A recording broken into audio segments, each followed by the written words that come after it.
Ladies and gentlemen, we are starting in a minute, so please take your seats. Dear President Khouri, Excellencies, Provost Harajli, trustees, deans, and members of the AUB administration and community. Esteemed guests, we welcome you on behalf of the Munib and Angela Masri Institute of Energy and Natural Resources to the inaugural Symposium on Energy, Natural Resources, and the Environment at the American University of Beirut. Please rise for the Lebanese national anthem, followed by the AUB alma mater.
لكل مين بحاجة لعدة ترجمة من العربي للإنجليزي فورية في الصبية ممكن تعطيكم إياها فوق. We welcome you again at the Masri Research Institute at AUB, aimed at setting an exemplary model for the conservation, protection, and responsibility towards natural resources and energy. I now ask AUB President Dr. Fadlu Khouri to kindly come to the podium and deliver his speech.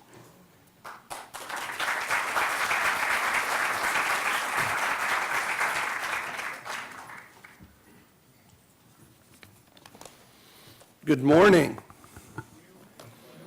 Good morning. People awake, I'm assuming? Had enough coffee? I think if you're around Munib, you don't need coffee. Excellencies, Chair of the Board, Dr. Philip Khouri, fellow trustees,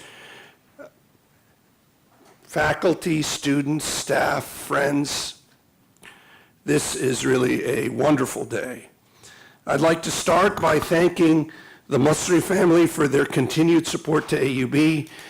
And I want to quote Munib, this is far from the last major partnership with AUB. Can I quote you on that?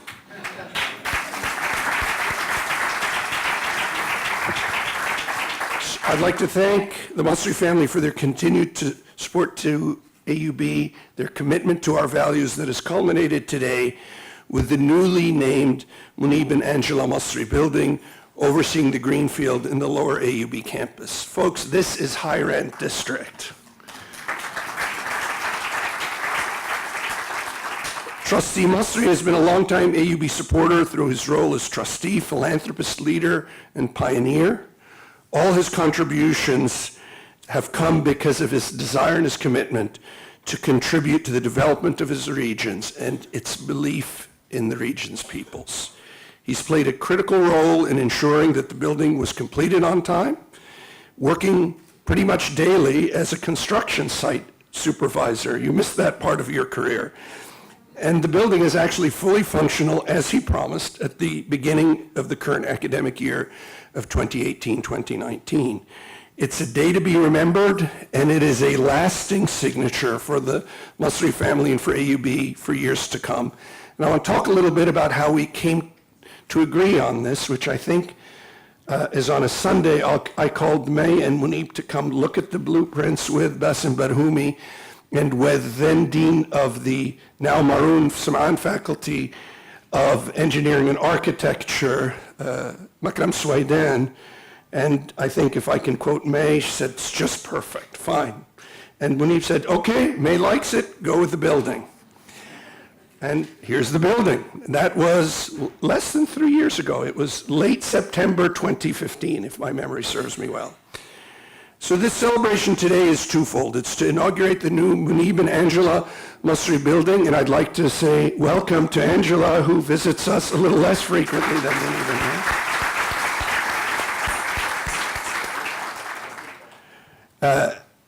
That this building adds significantly needed academic space to the Maroon Sam'an Faculty of Engineering and Architecture and is completely consonant with Maroon's view of a faculty that could transform not just the students, but the world. We're celebrating this new space in the building's auditorium, and you can see the auditorium is packed, and long may it be this way for events and lectures. And we're celebrating this auditorium that is being given to the university under an absolutely visionary dean, a role model in Alan Shadi, a great scholar, a great scientist, a great voice for public awareness and for hope. So I want to thank Dean Alan. This building is meant to signify the education, research, and further development within the sectors of natural resources, energy, and the environment in hopes of creating a transformative impact on the future well-being and prosperity of Lebanon and the region. This new academic space is central for the growth of MSFEA to meet its new goals and aspirations, and for its faculty to realize the vision that they wrote together to produce transformative knowledge and technology through internationally recognized research and design, and seek to leverage the special context of Lebanon and the region to define highly novel and relevant research programs. And I'm going to go off script and talk about a person who exemplifies that, which is our newly tenured director of the Munib and Angela Masri Institute, Dr. Nasreen Ghaddar, a member of the Lebanese Academy of Sciences, and herself a visionary and pioneering researcher. And her institute, it's her institute, not your institute, it's named after you. I just want to make sure we're clear on that. Is housed, I believe, on the 5th floor of this building. Now I got Nasreen into trouble. Of course, we have a Munib room, a Munib and Angela room, which he calls his office, but it's our office, but it's his room. So the building is really key space for transformative programs for the Maroon Sam'an Faculty of Engineering and Architecture, for academic programs, for student services. Remember, learning is being transformed. As Jose Zaghloul says, the days when you would sit and listen to your professor and take everything they said as sacred are long gone. We need to create interaction, new learning spaces. And our provost, Muhammad Harajli, who was assistant site engineer under Munib, promises me we're going that way in every faculty, working with all of our outstanding deans, and you can say two of them, Nadia Al-Sheikh and Alan Shadi, taking notes. Transformative spaces, student-centric spaces. This building is supposed to be about student-centric learning as much as anything else, about interactivity, about a relationship between teacher and student that's different than things that we've done before. As such, it's also enabling the expanding of our research facility for the Masri Institute of Energy and Natural Resources, but it's also a hub for interdepartmental interactions. And we hope also, and I hope you understand, Dean Shadi, when we give Dean Al-Sheikh one of the floors of this building for inter-faculty interactions. So I think this building is the start of something major. I really would like to thank our wonderful faculty for making this reality, an extraordinary board, starting with Talal al-Shair, who at the first dinner said, okay, Munib's building goes first. And here's Munib's building first, thanks to Talal al-Shair. And I also want to thank the people on the ground. Where's Bassem Barhoumi and Jean Abdenour? Bassem Barhoumi and his FPDU team and Jean Abdenour and PPD worked every day to make this building happen, on time, under budget. If you two gentlemen will stand up, I think all of us would like to thank you. And the team.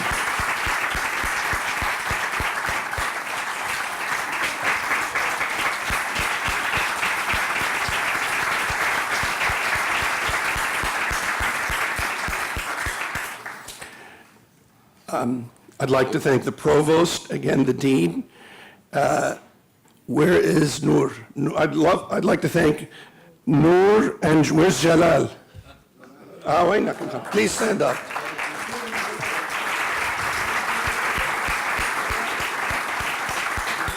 The EBCO Bitar family has become the EBCO Bitar Masri building. All conflicts are managed. But we want to thank you for your commitment to this very important project. Our wonderful architect, Sheikhna, you can stand up. Fawzi, you too, thank you. Part of that original Sunday discussion, Nabil and Fawzi Azar. And last but not least, I want to send a personal thanks to the Munib and Angela Masri family and their incredibly accomplished children. Omar welcomed me in, but I didn't see him come in. He's still greeting people. I met Dina when she was 10, because she was a year behind us in high school. Of course, yeah, a few years ago. Now she's 12 and I'm 50-something. Omar, who's been really a great help the last few years since we took this extraordinary opportunity at AUB. May, who is really one of our heroes in life. You're all incredible. And I think this building is a tribute to you, but it's also a tribute to your wonderful parents. So I want to close by thanking the Masri family, and especially Munib and Angela. The best is yet to come, and thank you.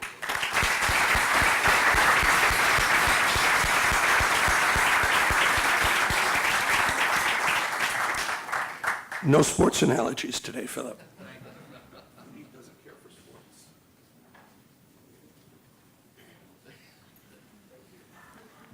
Thank you, Dr. Khouri.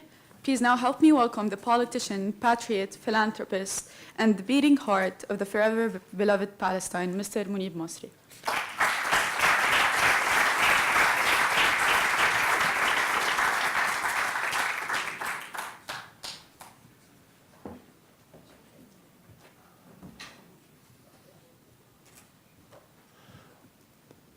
Sabah al-Khair. I am really touched. After Philip, I don't know, after Fadlu, what ones could say. You said it all. Thank you very much. If you permit me, I will say everything Fadlu said, I agree with. So I'm not going to read my speech. I have a speech. I'm not going to read it because you covered it all. Just want to say thank you. Thank you for everybody who came today to share with us this event, this beautiful event at the AUB, which is in our heart and in our mind. It's been always, although I did not have the privilege of studying in AUB, but AUB was in my mind, and that's why, and the man who puts it in my mind was Dr. Kamal al-Shair, who we missed today. We don't have him, but we have Talal. Thank you, and Talal is after his father. Thank you for being with us. Dr. Kamal being very instrumental, he's the one who put AUB in my mind and in my conscience. And the people who made me love AUB are the two gentlemen between Philip and Fadlu. I must say you have really succeeded in putting the stamp, AUB stamp, in the Masri's heart. It's in our heart, in our mind, and we will never forget you and forget the AUB. I don't have much to say except we are very much honored. I'm very honored to see my cousin here. He came especially, Sabih Masri, whom I'm very proud of. Sabih, please stand up. Let them see you. Thank you for coming. Thank you, Sheikh Fuad, to be here with us too, and thank you, Rami, to be with us. Thanks, everybody. I think Fadlu have said it all. I don't want to miss anybody, but from the bottom of our hearts, from the Masri's family's heart, we say thank you for being with us. Thank you for all the university presidents from Jordan and Palestine who came here. Thank you, Sharon, David, and Bell, who came from alma mater, for my alma mater, the University of Texas. And I'm very proud to be here. Thanks. It's been fun working in AUB, working with Fadlu and working with Philip, and all the deans and all the people who work with me, Basim is here, Nabil, Ahmad, everybody contributed a lot to me, Muhammad and Alan. You mentioned them all. I want to thank Minister Basil for sending his emissary here. You are a deputy, Mr. Malouf. Thank you for coming to be with us. We hope we can contribute more to AUB because we think AUB is the answer. I think AUB is going to be the research, and I think the Masri Institute will be, through the AUB, will be the voice of the people. They will talk about the renewable energy, mostly the environment, which I've been taught by my wife. She taught me about environment when I met her 60 years ago. And it's going to be about the natural resources. So this great institute, it would not be great if it wasn't with the AUB. So the dream, or sometimes dream come true. One of the dreams, my dreams that came true, this institute. So we hope we will continue. I'm sorry Dr. Kamal Shar was not here to see this thing because that's a dream of his too. He convinced me to do it. I'm so happy that Talal is here. I ran out of words. Again, I want you to enjoy it. Thank you, Nisreen, for all your help. Hisham, Ali, Farouk, everybody. Dr. Maashir is with us here today also. He's always seen him give me a lot of inspiration. Hassan, I'm glad you are here. That's all. Thank you very much.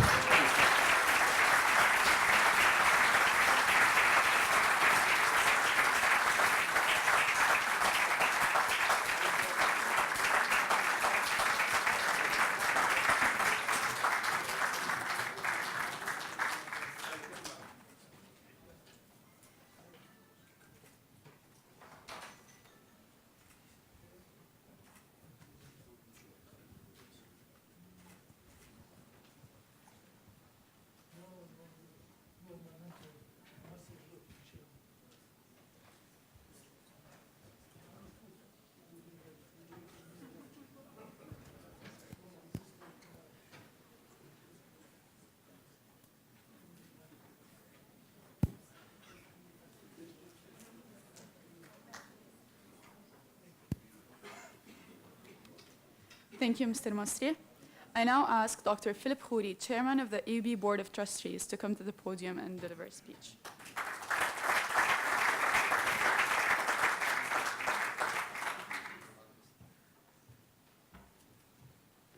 I'm going to be the briefest of all.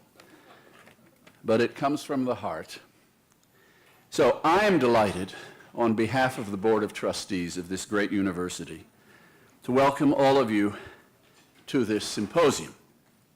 We inaugurate the Munib and Angela Masri building. It's named for Munib Masri and Angela. As Fadlo said, he has been a trustee and a noble trustee for so many years. He is now trustee emeritus, but he behaves just the way a trustee should. He never misses meetings, he comes to everything, and you know how difficult it is for Munib to get to us, given the issues we face in this region. He's an alumnus of AUB. He may have gone, deans and professors, to UT Austin. He may be a Longhorn in his heart, but he holds an honorary degree from AUB, and that makes him an alum. And we're so honored to have him as an alumnus. Yeah.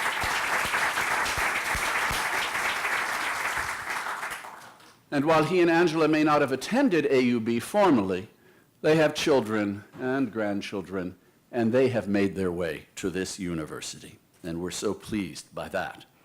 So the institute this building will house was established in June 2007 under the leadership of Dr. Nasreen Ghadar. Where's Nasreen? There she is. Thank you. I had the privilege of, I'm not sure, teaching Nasreen. That might not be the exact thing, but I did have her in one of my classes and felt so privileged years ago at a little place in Cambridge, Massachusetts. Under her leadership, the Munib and Angela Masri Institute of Energy and Natural Resources has made a name for itself organizing workshops and conferences, sponsoring interdisciplinary faculty research at AUB, and pioneering academic programs such as the online professional diploma in green technologies with LAU and AUC. As I said, we're grateful to Munib and Angela for their generous and continued support of so many of these initiatives and more at AUB, including the Center for Advanced Mathematical Sciences and the Masri Institute, and now this simply stunning building, and it is stunning. So at this moment, I'm going to come down, I believe, as the formality to you, Munib and Angela, because we wish to recognize you in our simple way for all you do for this institution. Thank you.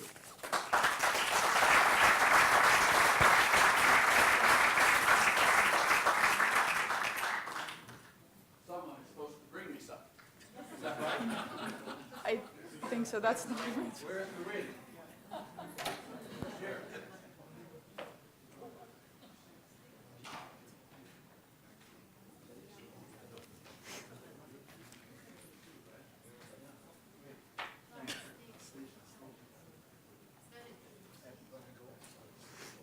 Oh, I think because Angela's going to stay here, we're going to do it here. Well, that's no way to do it. Awards come and go, right? Let's see. Munib, you know how to do this.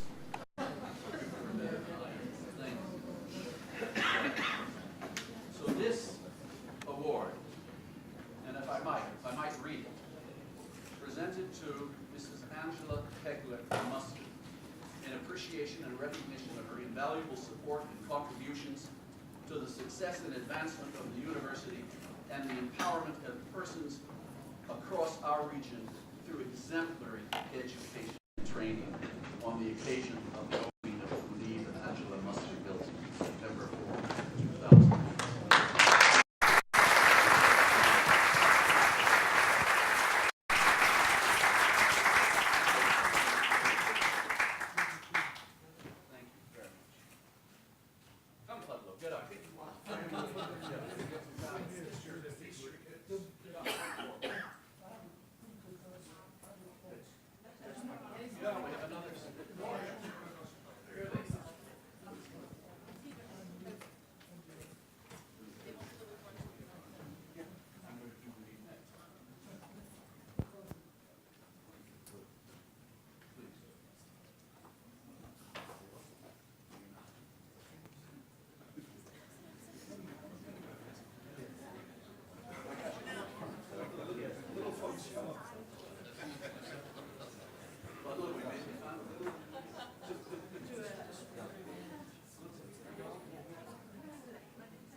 Angela comes first, rightly, in this relationship. But Munib is also with us here, and so we have the identical award for you, Munib, presented to trustee Munib R. Masri in appreciation and recognition of his exceptional dedication and contributions to the success and advancement of the university and the empowerment of persons across our region through exemplary education and training on the occasion of the opening of the Munib and Angela Masri Building, September 4, 2018. Congratulations.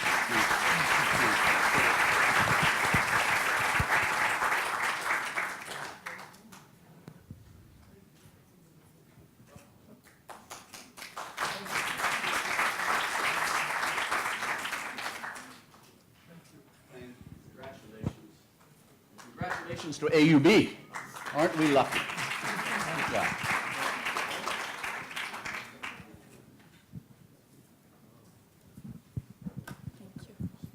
Thank you.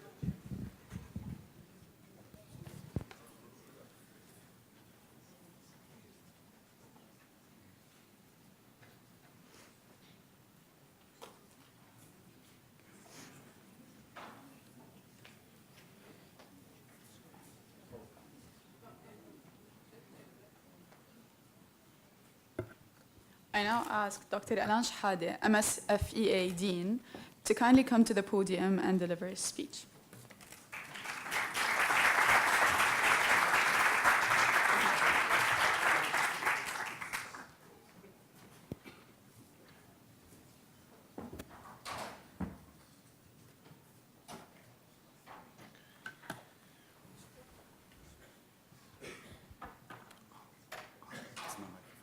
Yes, at the timing. Yes,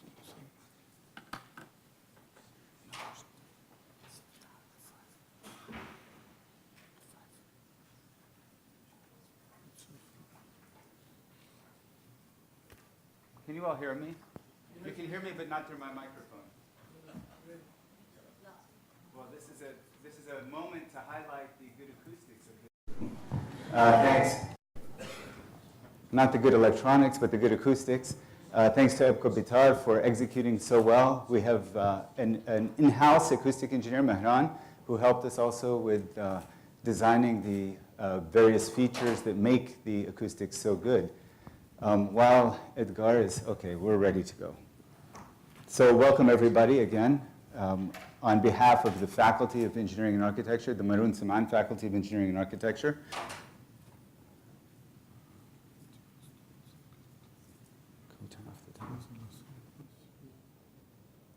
we're going to have a little bit of fun. I was tasked today with talking a little bit about the building and talking about how the building fits into our vision for a livable world. So I'm going to divide this into a roughly 30-minute each part, divided by 10. So we'll be around 3 minutes on each part of this as soon as we get the timing here. Disconnected.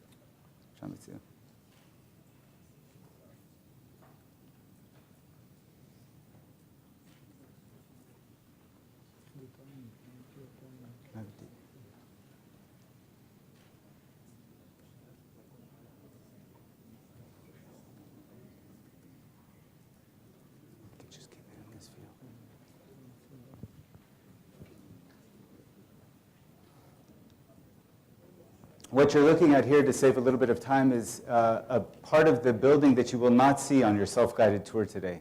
So that was the basement, the machine room, and I just wanted to highlight the degree to which the attention to detail was followed in executing the construction of this building. The building also has a lot of energy efficiency measures that are incorporated into it, like variable frequency drives on the pumps, occupancy sensors, so when faculty walk into their offices, the lights turn on and the AC turns on, and it also turns off when they leave their offices, which is the more important part of the equation. So I think we can begin with or without the timing. That's okay, just leave it at that. All right.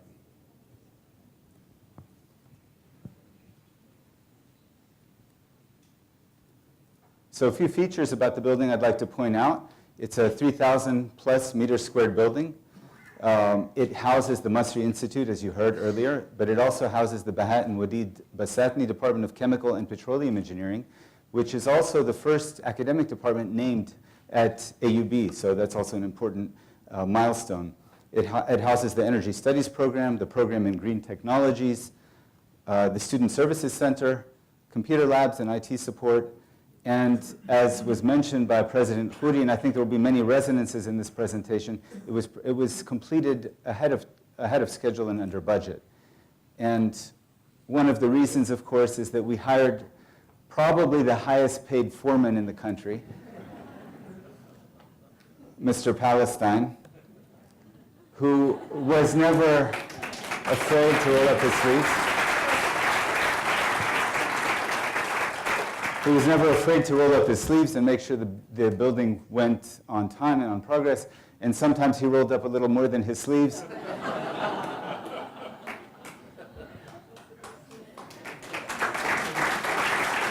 And really, this building would not have been completed even on time without Munib's heavy involvement. He was here at 6 a.m. most days, even on weekends. And we thank him from the bottom of our hearts for his dedication to this institution and to this building, to the institute, and to the faculty. Now, there were other people involved as well in this building. There were the deal makers, and of course, other than Mr. Palestine, we had Mr. Benjamin Franklin, and he was under our favorite radio DJ supervision, Fadl Khoury. We had the jury who selected the designers of this building, so of course, Mr. Cincinnati, Makram Swaydan, the provost office, former provost office, and President Dorman. They selected the designers, Fauzi and Nabil Azar. They also selected, in this process, also the builders, Ebko Bitar. Again, thank you for their diligence. The manager, Karim Jah, project manager. The conductors, of course, Ramin and Brahim, who we thanked already, but thank you again. And really, if there was a counterpart to Munib in terms of energy and sheer craziness and love of this building and making sure that it was done well, it would have to be Khalid Juju, who's standing up in the back of the room. We call him the fixer, the lubricant, the joker. He fits everywhere. There are many other people to thank as well. Magda Karam, Hadan Musawi from the FPDU team. The procurement team, which was not mentioned, Hanan Ramadan, Rashal Hayek, and Fadid Ghayyam, they were very involved in this project. Ebko Bitar, of course, Wa'il Bitar, who is here. I saw him earlier. Where are you, Wa'il? Here. Okay. Tariq Maroof, I know he's here as well. I don't think he'll know where to go next, actually. Ruba Hamdan was also very involved in the project. I saw her earlier. And Bilal Iskandarani from the Environmental Health, Safety, and Risk Management Unit. And finally, Asil Khandour from the SEM group. They were the FIDIC engineers. And you can ask Khalid later what FIDIC stands for. I can never remember. Now, this building comes at a time when the faculty has been really thinking about what does it mean to be an engineering, architecture, and design school at a time like this? What should we be doing? Where should we be going?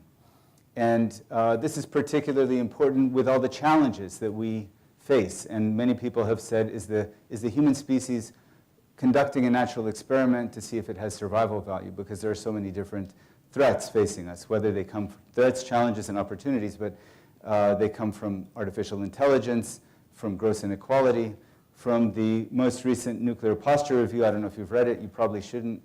And of course, most relevant for this institute in this building, which houses mainly people related to energy research, it's climate change and global warming that's driven by human activity.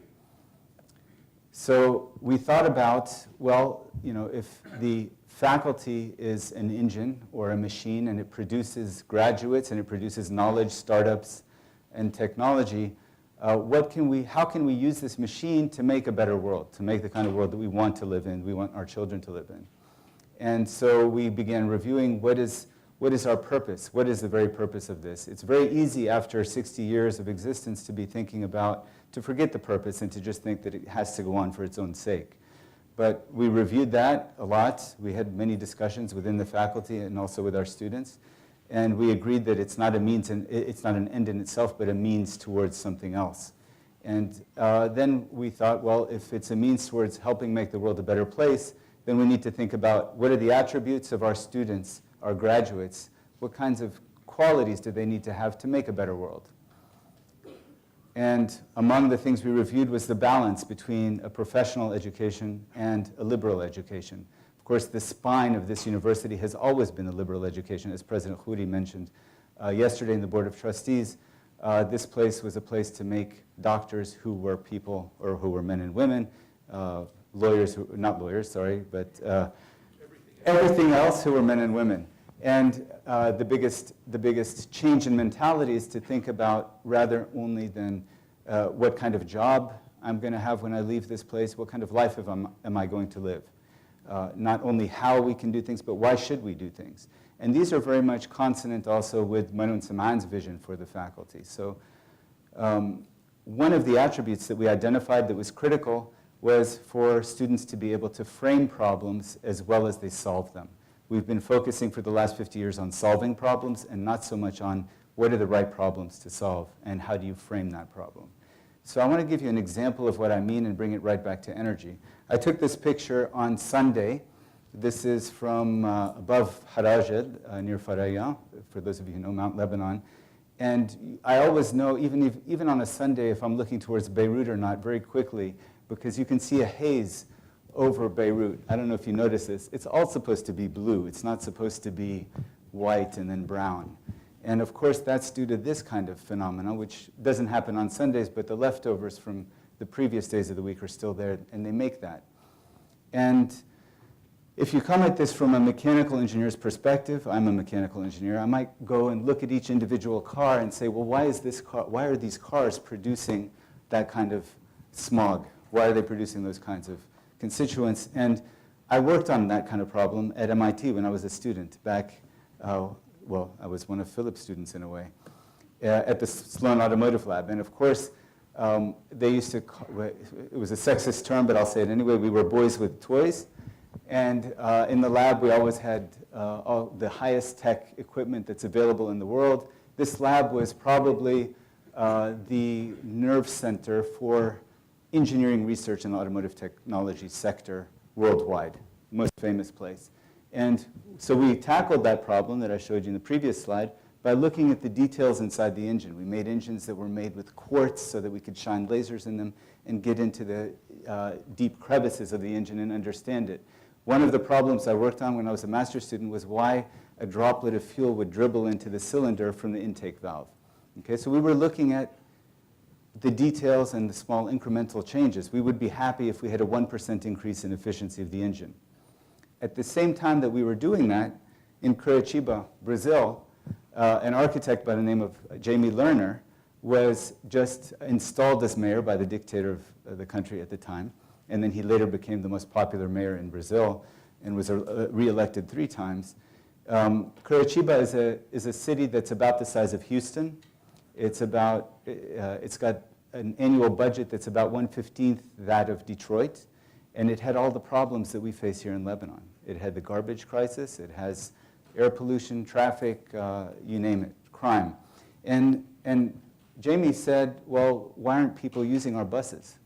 And he looked into detail from a human-centered perspective at this problem. And he said, all right, not him and his team, they looked at, why does it take so long for the bus to arrive and why does it take so long for people to get on and off the bus?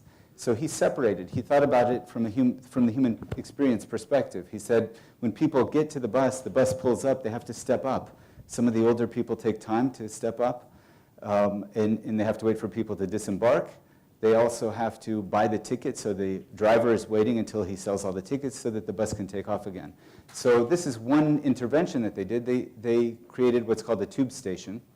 And the tube station separates the processes. It's a station just like a subway station. You buy your ticket when you get into the station. You step up already getting into the station. And when the bus pulls up, you're at the height of the station. All right, so Jamie Lerner was, they incentivized it. They used the bus ticket as a lottery ticket to get people to invest in it. And they ended up with a system that far outperformed anything we could do at the Sloan Automotive Lab because they framed the problem differently. They saved, with this process, they saved 25 million liters of fuel a year, which represents a 25 to 50% reduction in fuel use per capita in the city, depending on how you count the numbers. It now has the cleanest urban air in Brazil, and there are also all these other attributes of the project that we wouldn't have considered from the Sloan Lab, which is that it's entirely self-financing. It ends up carrying 75% of the weekday commuters, which is 2 million riders a day. That's more than New York's subway system. And it's at 1/2000th the cost. It's a 50% reduction in expenditures on commuting, and it's the lowest rate of car drivership in Brazil. So this is all about, in a way, how the problem is framed. So where are we going from here? Well, I told you we're revising our curricula. We're thinking about not only what we teach, but how we teach it. And the underlying philosophy is transitioning from single problem, single solution approaches to whole systems design. And that's really the theme of our next generation engineers, architects, and designers. We're designing for radical efficiency. There are many people who are concerned about the continued burning of fossil fuels.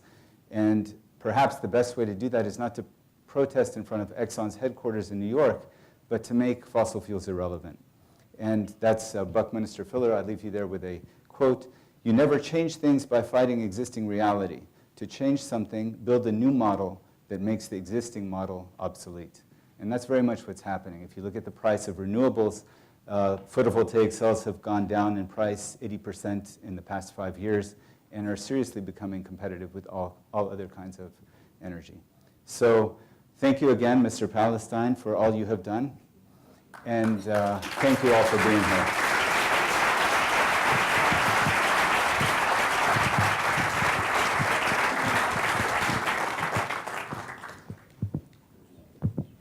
Was I too long? Thank you.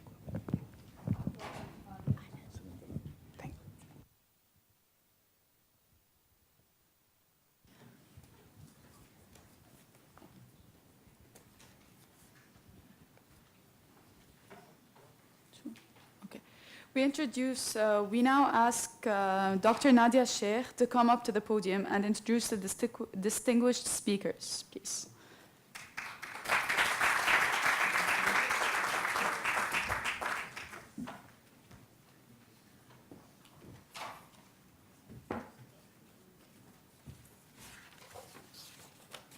I'm delighted to be given the opportunity to introduce the distinguished speakers of this morning's celebration. I will use the brief moment I have here on the podium to say a few words about the research in energy and natural resources that the Faculty of Arts and Sciences is involved in through the sponsorship and support of the Munib and Angela Masri Institute. Since its inception, the Masri Institute has been in collaboration with a number of departments at the Faculty of Arts and Sciences: chemistry, geology, physics, economics, political studies, computational science.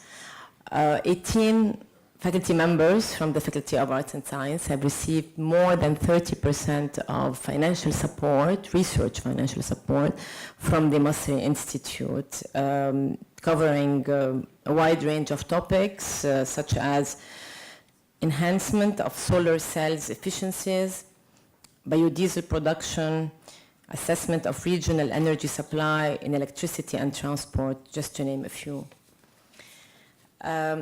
I would like to add one more thing. Not only are our faculty involved in research and are recipients of the Masri Institute grants, but they also play a role in the governance of the Institute, serving as members of the steering committee of the Institute. So I want to take the opportunity to thank you, Professor Nassim Ghaddar, Director of the Institute. Thank you for your inclusive vision, and thank you for the great energy in which you run the Institute of Energy. Today's symposium is tackling pressing issues of natural resources and the environment. The distinguished speakers will share their expertise in the field of geosciences towards a better understanding of the role of the universities and the impact of data and modern tools to better preserve our resources. The first speaker is Dr. Sharon Mosher. Now, you have the biography of, the full biography of Professor Mosher is on the program, but I do want just to introduce her with a few words. She's the Dean of the Jackson School of Geoscience at the University of Texas at Austin. She's the holder of the William Stamps Farish Chair. Her expertise is in structural geology, structural petrology, and tectonics. Dean Mosher was president of the American Geoscience Institute, president of the Geological Society of America, and chair of the Council of Scientific Society. She's an active member in prominent geoscientific societies and a fellow of the Geological Society of America, from which she received the Distinguished Service Awards in 2003. Dr. Mosher is an honorary fellow of the Geological Society of London and recipient of the Association of Women Geologists Outstanding Educator Award in 1990. In 2016, she was awarded the Alumni Achievement Award from her alma mater, the College of Liberal Arts at the University of Reno at Champaign-Urbana. So I would like to invite you to, I guess you'll be here also on the podium. Please, Dr. Mosher. Please help me welcome Dr. Mosher.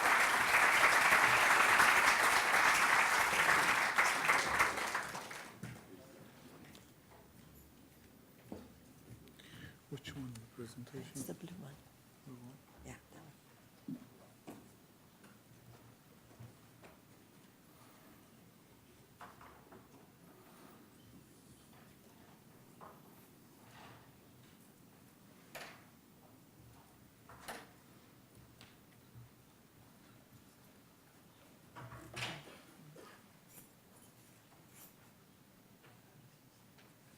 It's left and right. This way. Thank you. It's an honor to be here today, and I want to thank Monib and Angela and Nazreen for making it possible for me to be here on this auspicious occasion. It's also wonderful to have so many of the Masri family here, and particularly Sabib Masri, who is also an alumni of University of Texas at Austin. Today, I want to talk about the role of universities in the 21st century in terms of the global Earth challenges. In addressing these challenges, it's very important that we do systems thinking. The Earth is an open and dynamic system. There's interacting parts, there's linkages between different pieces of it, feedbacks, different driving forces and different impacts. And it's also important for us to understand the processes that are going on and the fact that these processes are interconnected and coupled in many ways. And we need to use the same geologic reasoning and synthesis that we have used for centuries, but we need to start thinking in fundamentally different ways. We are entering the future of life in a time of planetary change. The science itself is evolving and changing. We used to, if this works, we used to be focused on disciplines, siloed in individual disciplines, working on our own problems by ourselves. Over time, we have evolved so that we're doing multidisciplinary work and working together with other disciplines, but we're now transcending into doing interdisciplinary work, basically sustaining our disciplines but blurring their boundaries. And eventually, we will transform the science so that we are doing transdisciplinary research. And the reason for this is because we know that working at the interfaces between traditional disciplines is the place that we are most likely to have major breakthroughs. So what about universities? What is the vision for universities? It's to address fundamental geoscience questions that involve coupling of Earth systems and processes. We need to answer questions that are unlimited by borders. We need to work together in global research teams, and we need to conduct interdisciplinary transformative research. And there's two reasons for this. One is to advance the geosciences, but the other is for the benefit of society. The other thing that universities do, and they're intimately intertwined, is educate students. And we need to give them the best education we can. We need to integrate research with education because that teaches them to think critically, The curricula should be up to date. They should have real experiences, experiential learning, field experiences. Their scholarship should be unlimited by borders, be that states or countries or continents, and they need to be prepared to be successful in future careers. We want them to be able to innovate, create, and lead the geosciences in the future, but most importantly, we want them to address these 21st century global Earth challenges. We have many, many tools that we didn't used to have, many ways of focusing on problems. We can use satellite and airborne observations. We can do marine and land-based geophysics. We can do all kinds of lab experiments as well as our traditional field observations. We can look at things on the nanoscale as well as on the microscopic scale, and we can do computer modeling and simulations of these different features. We also look at both deep time and the present day modern processes. When we study present day processes such as the Wax Lake Delta up on the screen from Louisiana, we're looking at things that are impacting society. But it also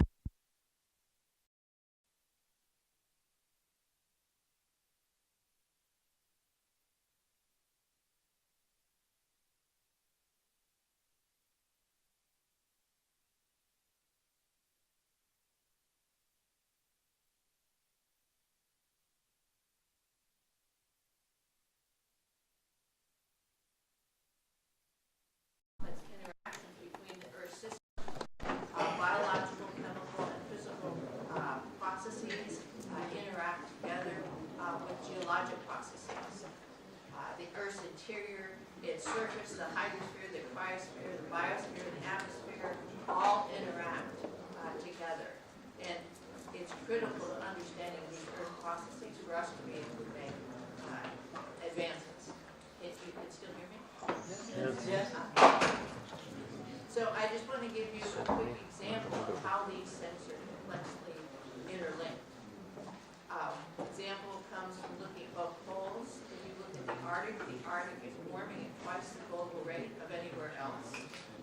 Part of the reason for that is as climate has warmed, the sea ice, as you can see on the screen, has started decreasing over time. When you do that, the sun, when it comes down, it reflects, instead of reflecting off the sea ice, it's reflecting and going into the ocean. And because it's darker, it absorbs the heat. That causes more melting of the sea ice. Well, what happens when you melt the sea ice? You have more sea. If you have more sea, when the wind blows, you have what is called a longer fetch, which means the waves are bigger and they're stronger. And so they erode the coastline significantly.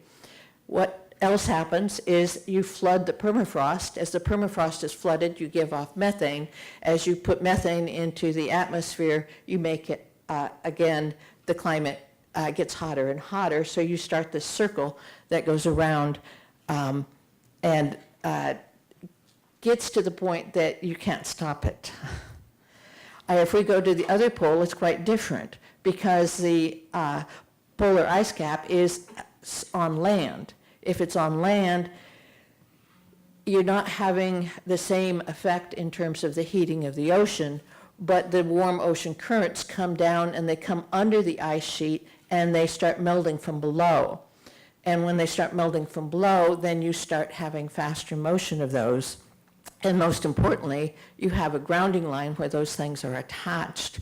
And if you break the grounding line and the glacier is below sea level, you will have a rapid runaway. But you also have a balancing act because there's land. As you remove the weight off the land starts rising. So by looking at GPS, you see that the Earth will rebound about 8 meters over 100 years at the same time you're melting. So it's a balancing act to see which of the two is actually going to happen.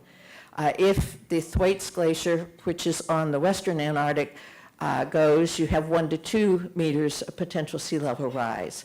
If you look at the Towton Glacier, which is on the opposite side in the eastern Antarctic, it's about the size of California, and it's the fastest thinning glacier in eastern Antarctica, and it has the potential to raise sea level more than 3.5 meters. Well, what would those mean?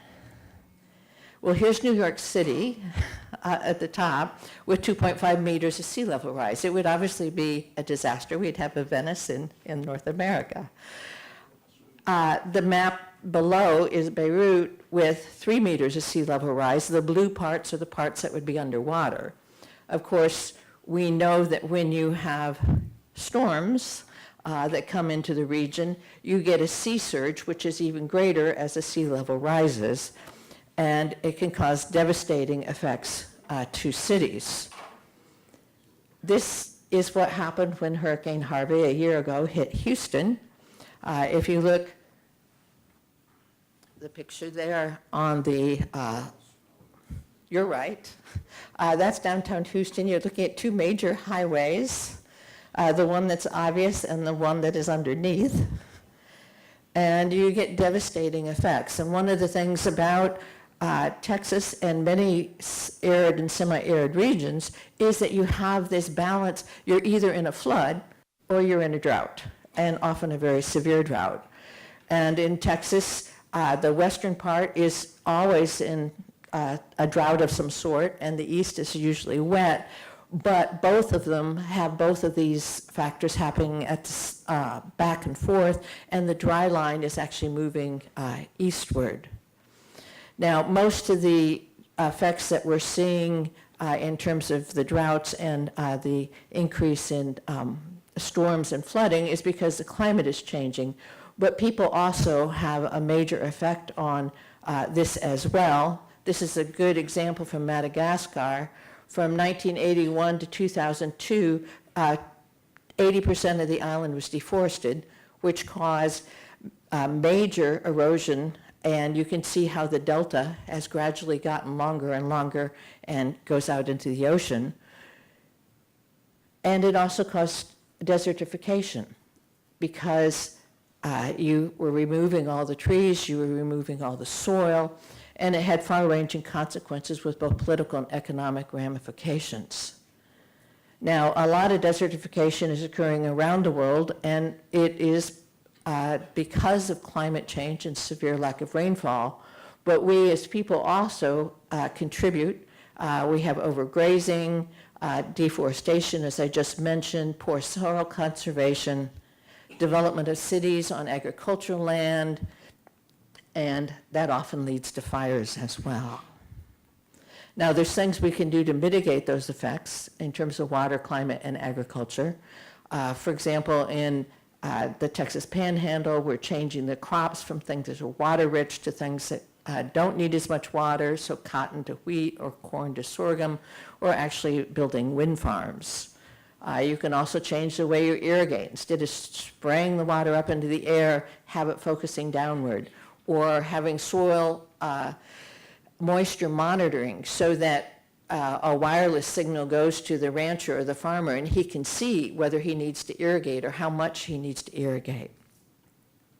And then, of course, there's earth processes that we do not have a control of, such as tectonic processes.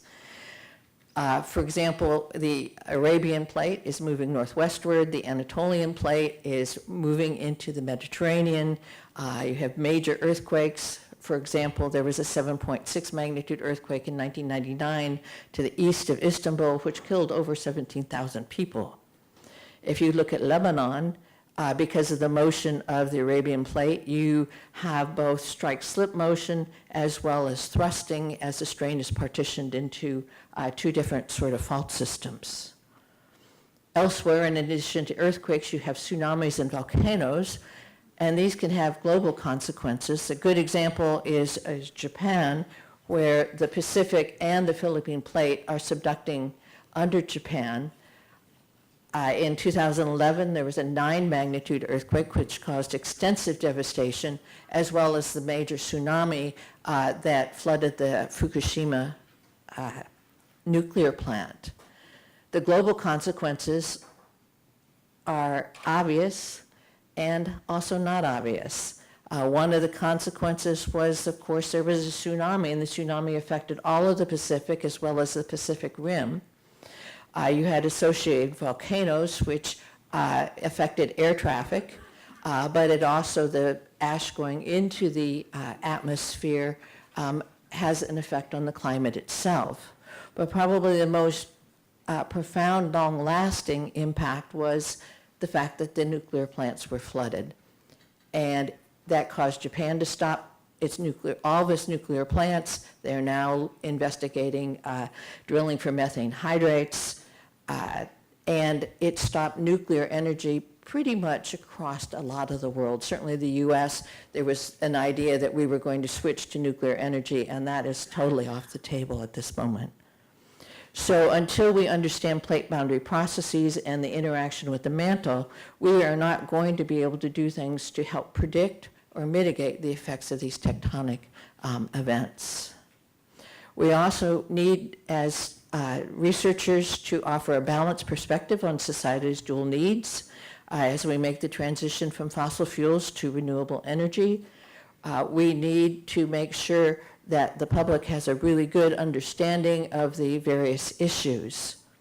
A lot of the common citizens' concerns nowadays in terms of fossil fuels around the world has to do with fracking and horizontal wells. People are quite concerned with their drinking water. If you look at the graph up there, the top is showing you the water table and the much, much lower level in which the fracking is actually taking place, so that the only concern in terms of water, in terms of the actual fracking, would be if they don't do the casing properly. But there is a lot of problem with groundwater contamination from surface pits, spills, train wrecks and things of that nature, also abandoned wells, and of course these facilities are now moving into communities that are not used to this sort of thing. People are also very concerned about methane leaks, and we can do surveys and we can show over facilities where the leaks are so that they can be fixed. For methane that's coming out of the ground or coming out of people's faucets, we can do isotopes and we can tell whether it's a thermogenic and related to the production of the oil and gas, or whether it's a natural biogenic sort of process. The public also needs to understand that with the change as we go to renewable energy and as we increase the amount of technology we have, there's major need for natural resources. And they need to understand the importance of having natural resource exploration. However, you also need to consider the environmental aspects. The pit here on your left is the Berkeley pit in Montana. It was a copper mining, and it has been a Superfund site for remediation since the early 90s. As universities, we also need to be very concerned with the education for students. And for the last couple of years, I've been spearheading a national effort in the United States to investigate what it is that students in the geosciences need to be successful.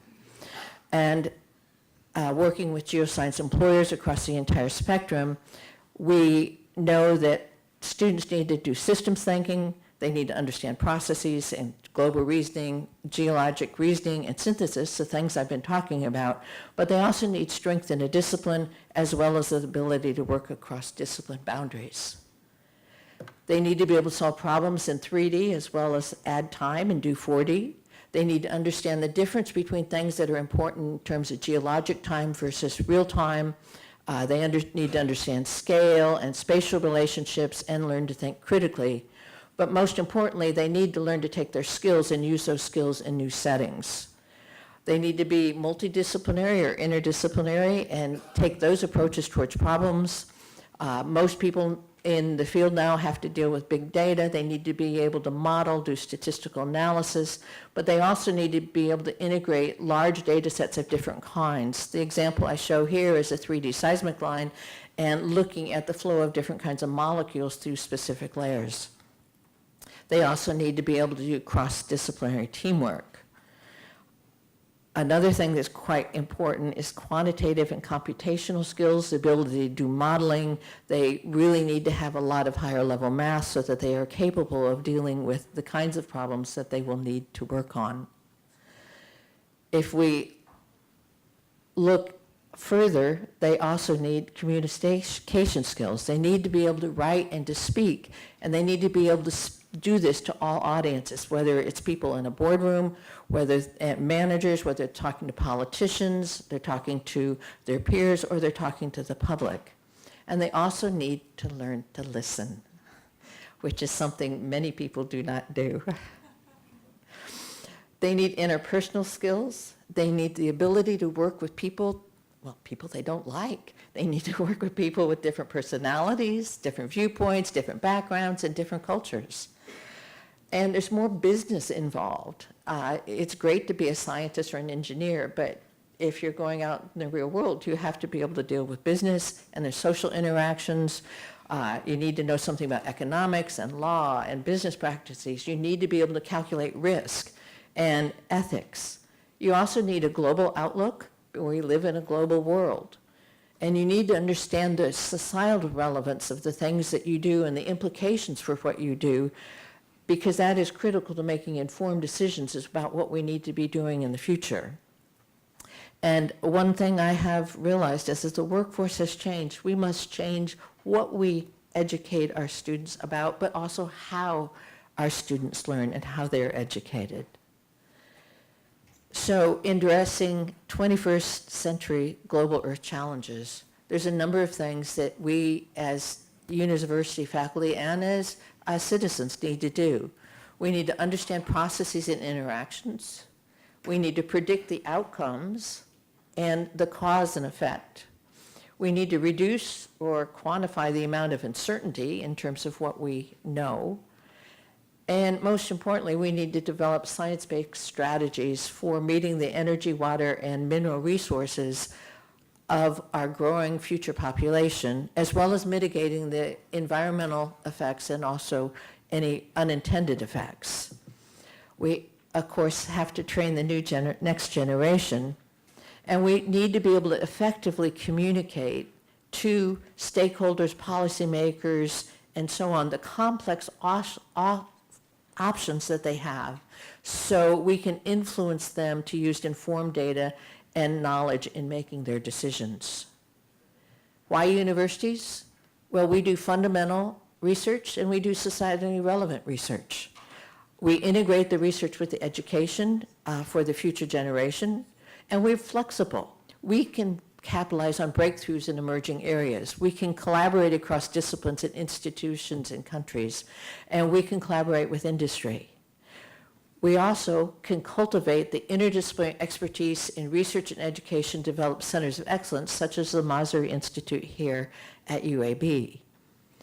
We also do public service and educate the community and public policymakers. So, to conclude, it's collaboration between global universities with common goals that will facilitate finding solutions to our global Earth challenges facing humanity in the 21st century. We need to work together. We need to turn our passions for science into progress for both science and for the public. Thank you.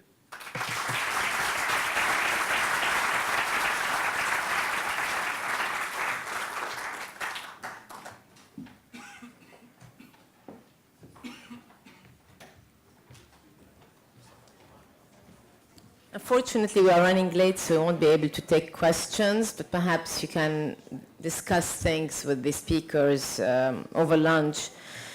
Our second speaker for today is Dr. David Moring, the John E. Brick Elliott Centennial Professor in Geological Sciences. He's also Associate Dean for Research at the Jackson School of Geosciences at the University of Texas at Austin. Before that, he was a faculty member in the Department of Earth, Atmospheric, and Planetary Sciences at MIT. Please help me welcome Dr. Moring.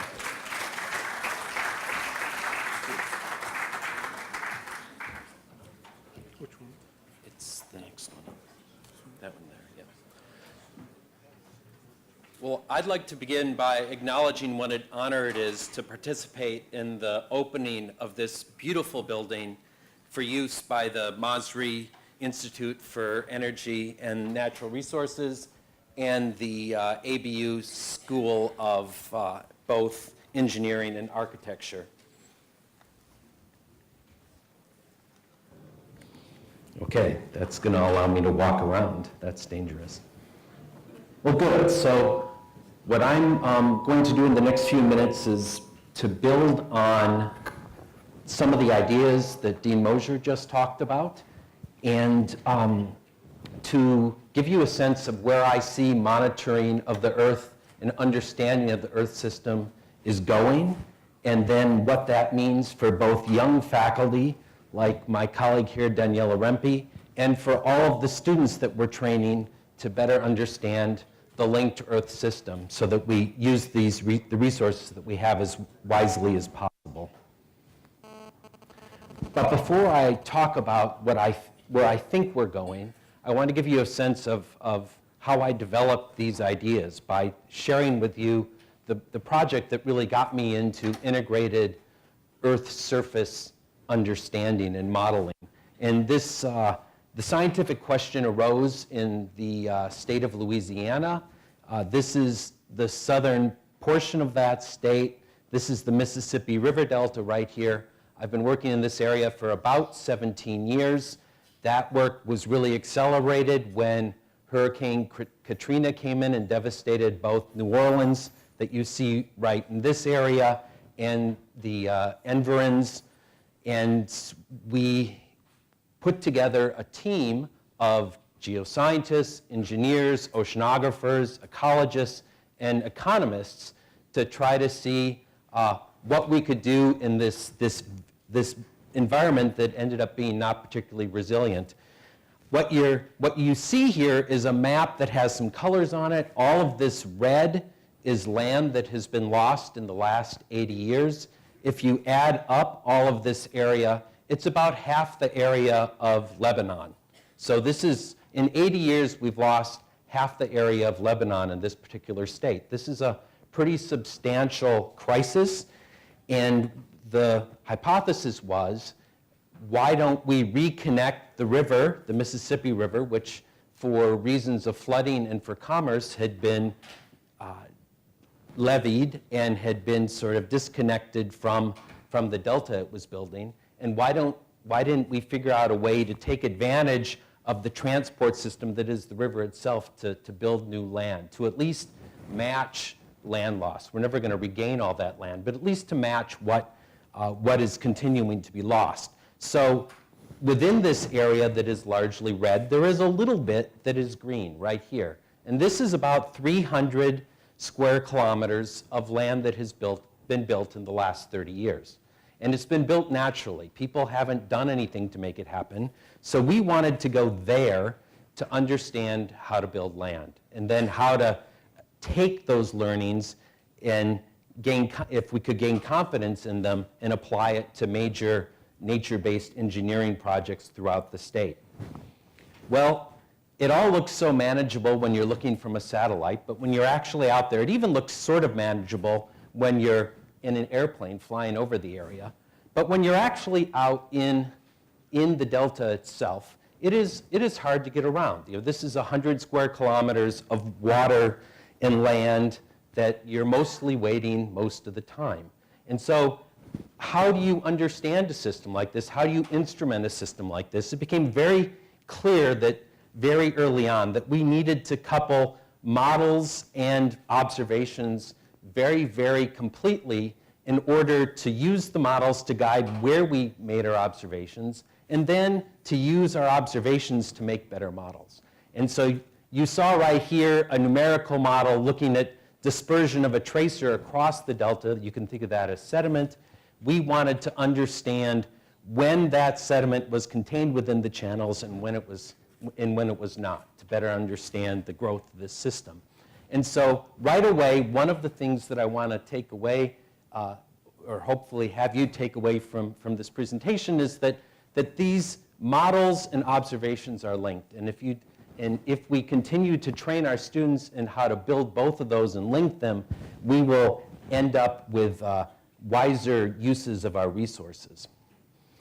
So after a while, we were pretty convinced that we understood how the natural system worked, and we started to take that understanding and build models that predicted if we were to divert the river, how much land we would build in a certain amount of time.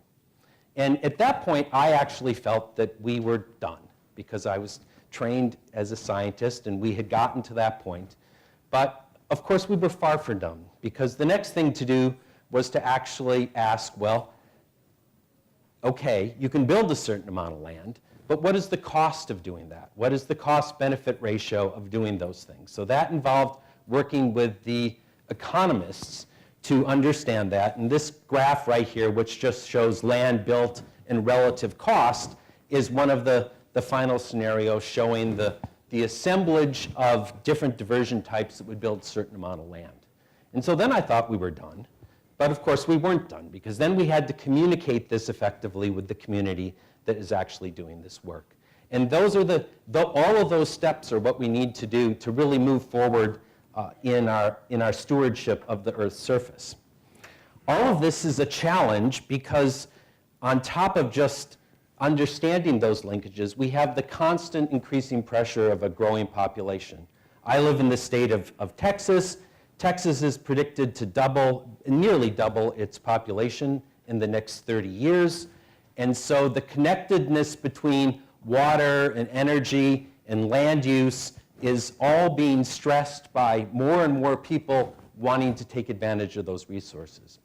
And so how do we understand that? Again, we need to be making observations, but we need to be then folding those observations into some kind of a modeling framework.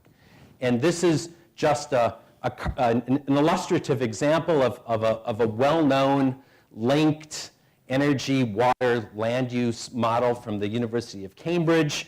You can see all the components of land use, energy, water, and then the resource consumption by people put in there. And what I've put over on the side here is the challenges that we face while we're training students and doing our science. We need better ways of integrating data of all these different types. We need to use that data integration to build better models or more complete models, run scenarios. Ultimately, and those scenarios will lead to hopefully wiser policies and practices by managers. But it's not just linear from here to here, which is often how you see it in a textbook. There are a lot of feedbacks here, and we need to have a system that's flexible enough to move between all of those as we understand this linked system better and better.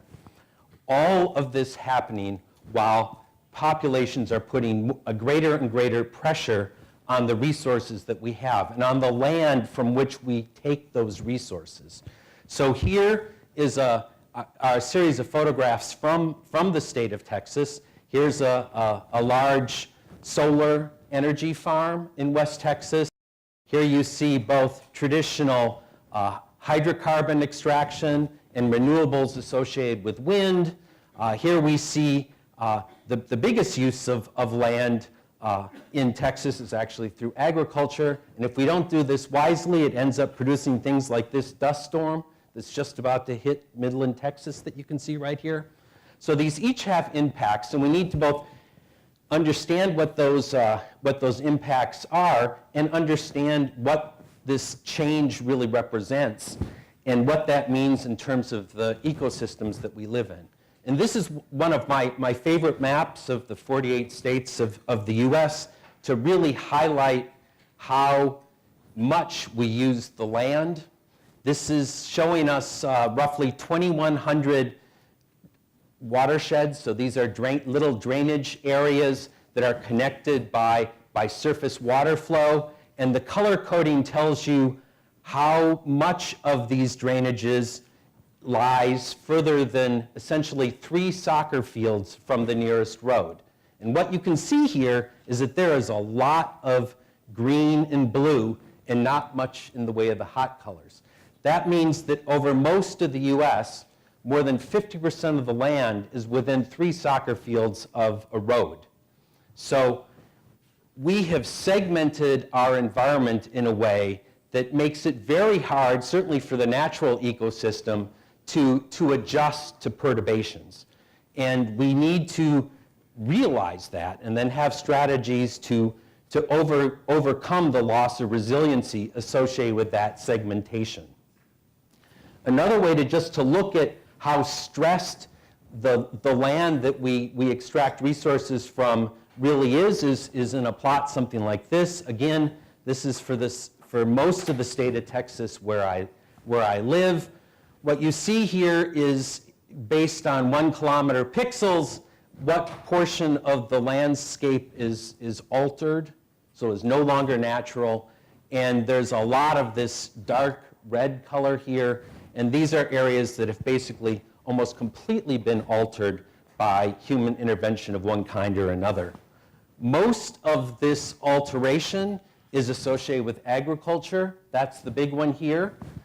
Next is high and low density alteration associated with infrastructure, the roads and the dwellings that we actually live in. And I should point out that just in the state of Texas, this alteration is actually greater than the land area of Lebanon. So we have put a huge amount of land into cities. And then there's quite a bit of alteration associated with energy of different types that you see right here. So all of this work in extracting the resources and altering the landscape, one of the things that makes it all happen is water. And we need to understand how to get water, where we need it, and what the limitations of doing that are. So I'm gonna end by really focusing on where I see the future of monitoring water is, and we could then extract that to monitoring other natural resources. It's easy to go out now and monitor locally with a station like this, and we can even hook it up to a cellular system and sit back in our office and watch what is actually happening in an environment. But it's just one data point. It's one of these points in the state of Texas here, and it's hard to extrapolate that over the areas that we're really interested in because of the interconnections that Dean Mosier was talking about. And clearly, satellites looking not out into space but back at the Earth are going to have an outsized effect on our understanding the Earth's surface. And so that is fine in principle. So this, for example, is a satellite that's been running for a little less than a decade now that's called SMAP. It's a radar instrument that measures soil moisture. And it's one thing to understand the physics in a very controlled way of how you think that instrument works. It's another thing to actually calibrate that instrument. And so one of the things we should be doing as engineers and scientists is to develop ways of testing these kinds of systems so that then we can have global measurements, frequent global measurements. Every 2 days it revisits every spot on the globe here of important water information.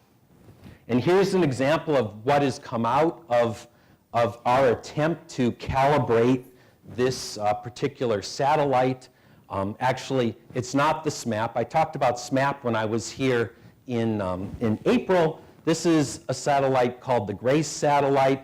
This measures variations in the gravity field of Earth, which in many cases are largely due to either loss or storage of water. And so the idea is to use this to get a sense of where it's accumulating and where it is being depleted.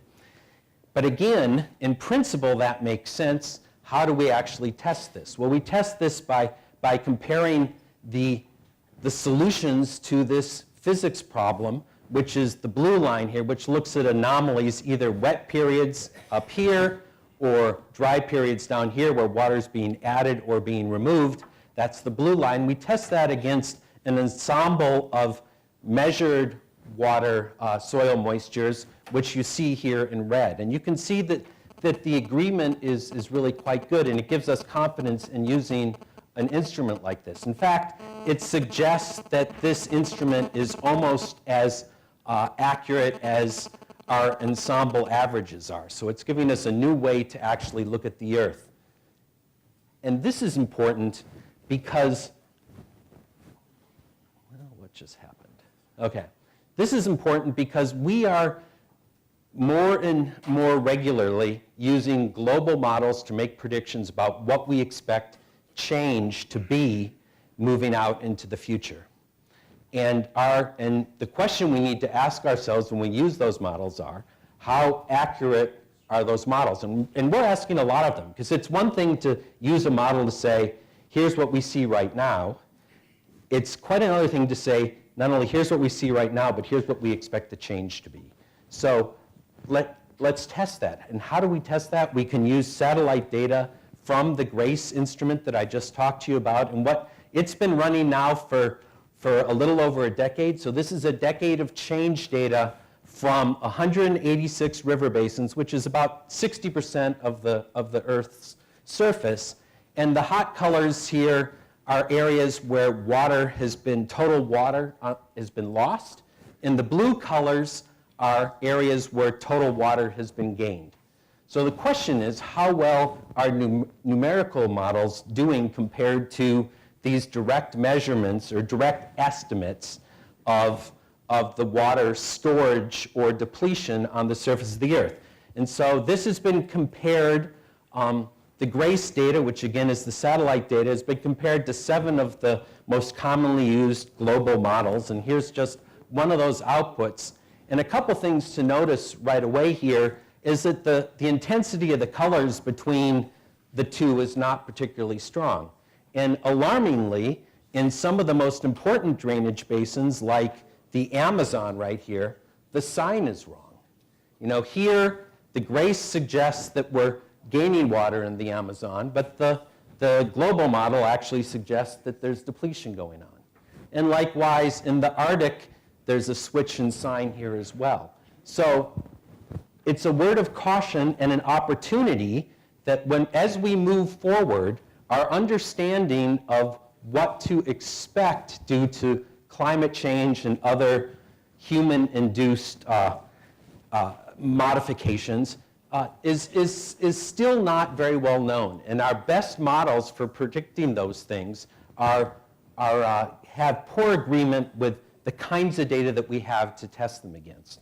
So this is a real challenge, and it really represents the critical work that our students, both here at AUB and at the University of Texas and at other institutes of higher learning, really have in training our students to understand these linked systems and to move forward into the future. And that's why it's so critically important that a facility like this has been opened and is so worthy of a celebration like the one we're having today. So thank you for your attention.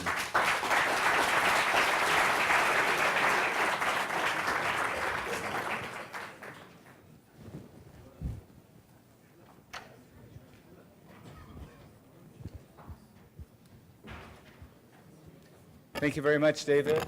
Okay. No, it's okay. It's okay. I believe the Board of Trustees members need to step out for another meeting that they have to do, but the symposium is going to continue as scheduled. So please stay on board.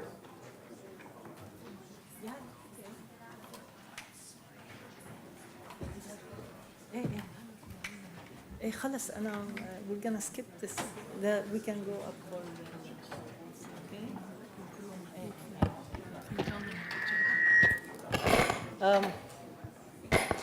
I'm just making an announcement because there's lunch waiting for you, so I'm gonna skip my presentation. We will post it on the website. No?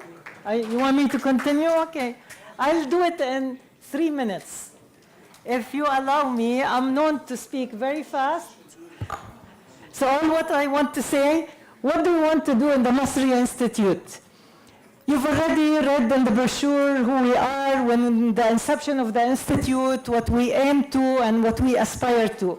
So I want to dwell on this because you can read it in the brochure. Actually, some of the things we do is about seminars, high-impact conferences, supporting educational outreach, and then we select actually certain areas that we are supporting for research. The research teams is on the other side, shown here. many of the facts about the Institute. The most important part is supporting research of faculty, because 50% of the budget is really spent on giving research awards. These are names of some of our faculty members who have participated in projects, all of them. The impactful conferences we do. I'm keeping this slide because the 3rd International Conference on ASHRI, on efficient building design, is going to be the first week of October, and we're hoping that the engineers here would receive the call and register in the conference. But going forward, I asked 2 questions. How can we most effectively engage our scholars in addressing the energy challenges of the region? How can we best impact energy future to promote sustainable development? We're asking ourselves this question. And what I'm saying, really, can we afford fragmented research with limited resources? Can we really do that? Because I need to wear my glasses. I either look here or here. So, all right. So the thing is, we'd like to reorient the strategic allocation of funds centered on impacting future energy priorities of the region and collaborate across disciplines, optimize resource distribution to advance viable solutions for societal development. So we're going to change strategies from open calls for research to focused calls for research, where we support 2 multi-year projects focused on one topic in every research call. It's not going to be open like getting 30 proposals to support 3 with 30 ideas that are not connected. Research questions to be developed in consultation with the Masri Institute Steering Committee and in advisory groups to ensure impact. The topic will be determined annually, and faculty in collaborative research teams are going to bed, on the project deliverables in ways that ensure expected outcomes. So what inspired us really in going through that approach are the many activities that we did, where we brought here top scholars and distinguished scholars from all over the world to discuss different areas, including our colleagues from University of Texas, Austin, the conferences, the energy transition, energy finance, Earth in 2100, and then we had potential project ideas like this one. So we're going to move with this discussion with our colleagues internally, and then you will see a focused call where we have to deliver results in a short period of time. So what we plan to do is in the brochure. I will not keep you away from lunch, but all what I'm saying, we're reorienting towards priorities that will influence our society. Thank you. Just one last statement about thanking Ms. Sandrine Al-Assad, who has been behind the organization of this whole symposium. And please, there will be no tour now. We're directly going to the rooftop for lunch. Thank you.